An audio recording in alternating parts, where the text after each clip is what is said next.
Ander Elosegui arranca mañana este Mundial de Piragüismo Slalom de Río de Janeiro. Ander, no sé con qué sensaciones, con mucha ilusión supongo, porque la cita pues así lo exige, ¿no?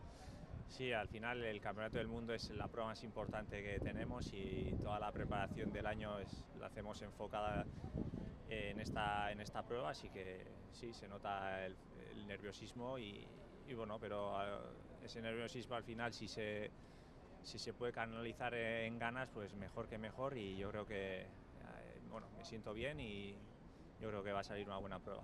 En estas competiciones la receta ya la conocéis, ir paso a paso, ir etapa a etapa, ir día a día también puliendo esos detalles, puliendo esos errores de cara a la final, ¿no? Al final es ir quemando etapas y conseguir llegar bien a esa última cita. Sí, eso es. Al final, ahora mismo, pensar en un puesto concreto es bastante difícil. Prefiero ir poco a poco, ir pasar los cortes, que no va a ser fácil. Pero bueno, el objetivo final es meterse en la final y luego, si se consigue, hacer una buena bajada y conseguir el mejor resultado posible.